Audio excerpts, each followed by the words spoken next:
Financial lending industry का एक thumb rule है।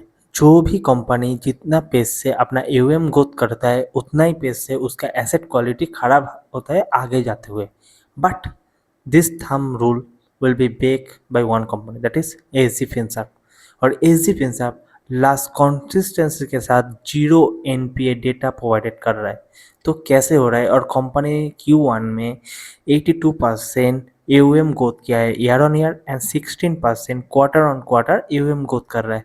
तो इतना हाई पेस और हाई पेस से ग्रोथ करने के बाद भी कंपनी कैसे सस्टेन कर रहा है अपना एसेट क्वालिटी।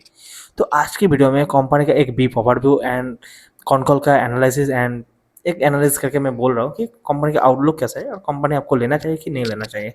तो एजी फिनसर्व एक सिंपल वे में एक सप्लाई चेन फाइनेंस कंपनी है जो मेनली पकड़ लीजिए कोई वेंडर है लाइक एपीएल एपोलो उसका मतलब सप्लाई चेन में बहुत सारा कंपनी है जो डिस्ट्रीब्यूटर सप्लाई चेन में जो माल प्रोवाइडेड रॉ मटेरियल प्रोवाइडेड भी करते हैं और जैसे एपीएल एपोलो का प्रोडक्ट रेडी होने के बाद वो जब चैनल में भी भेजते हैं तो उस टाइम में भी डिस्ट्रीब्यूटर वगैरह आता है। तो इसका जो सप्लाई चेन बोथ साइड में कंपनी लोन प्रोवाइडेड करता है अपना मर्चेंट जितना भी B2B चेन में।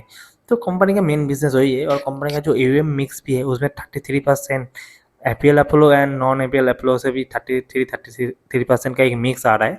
तो ओवरऑल बिजनेस का और एक है जो नॉन सप्लाई चेन टाइप का बिजनेस है।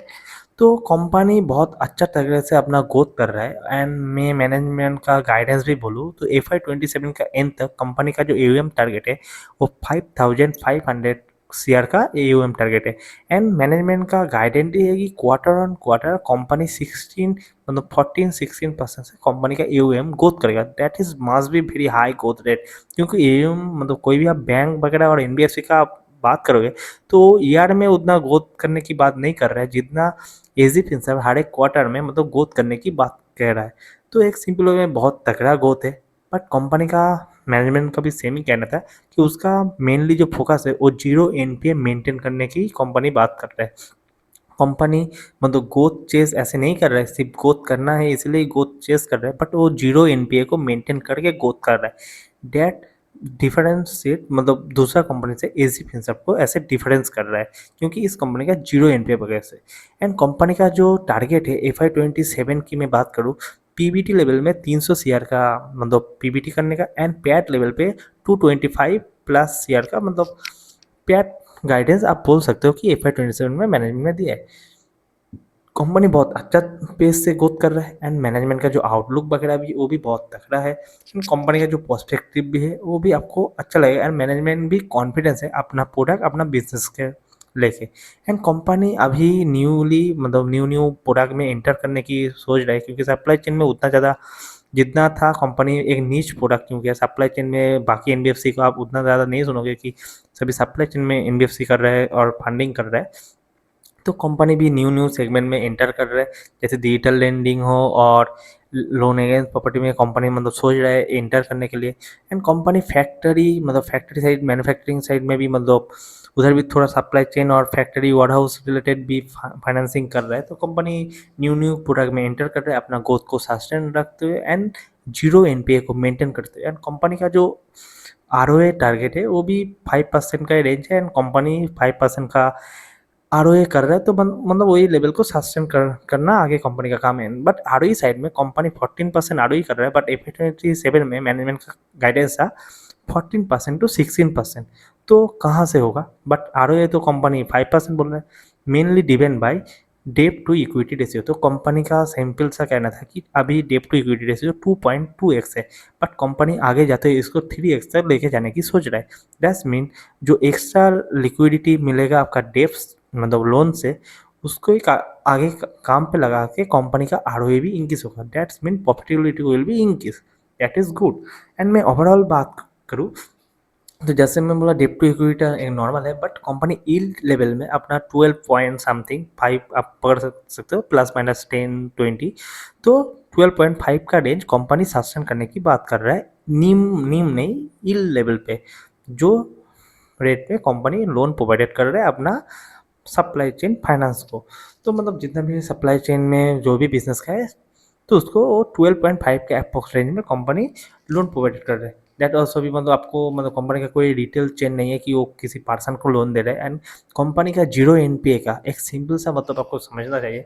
कोई भी आप जैसे एक एग्जांपल के तरफ से मैं दे रहा हूँ, पकड़ लीजिए कोई कार मैन्युफैक्चर कंपनी है जो कार मैन्युफैक्चर करने का वो डीलर को भेजता है। बट डीलर एक सप्लाई चेन है। डीलर माल लेने के टाइम थोड़ा एडवांस देना पड़ता है, बट उसके बाद माल वो अपना इन्वेंटरी अपना शोरूम में रखता है। रखने के बाद उसको बेचने के लिए भी थोड़ा टाइम लगता है, उसके लिए भी 1 महीना में पकड़ लूँ। उसके बाद वो गाड़ी मतलब सेल होता है।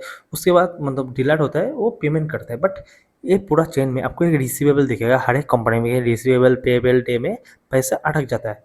तो इसके लिए ये जो एस जी फाइनेंस है, एस जी फाइनेंस पर्टिकुलर ये रिसीवेबल डे पेबल डे में कंपनी को फंडिंग कर रहा है कि आपको बुक में लेने का जरूरत नहीं है। मैं कंपनी के होके आपको पेमेंट कर दे रहा हूँ, बट आप गारंटी लो ये पेमेंट देने मतलब जैसे कोई पकड़ लीजिए गाड़ी कंपनी लाइक मारुति मारुति अपने डीलरशिप को माल भेजी है, बट डीलरशिप को लोन लेना है। तो इसके रिगार्डिंग एजी फाइनेंस डीलरशिप को लोन दे रहा है, बट पैसा दे रहा है मारुति को। मतलब डीलरशिप का पर्सन होके कंपनी मारुति को पेमेंट किया, बट गाड़ी है इसके पास। अब गाड़ी सेल करके जो डीलर है वो एजी फाइनेंस को पेमेंट करेगा, बट उसका गारंटी कौन ले रहा है? गारंटी ले रहा है मारुति, क्योंकि मारुति के साथ उस डीलर का कनेक्शन है और वो मतलब माल लेना देना एंड टर्न अराउंड का भी बात है। और पकड़ लीजिए डीलरशिप पेमेंट ना दो तो एस जी फाइनेंस मारुति के पास जाएगा, जाके बोलेगा कि उसको माल देना बंद करो।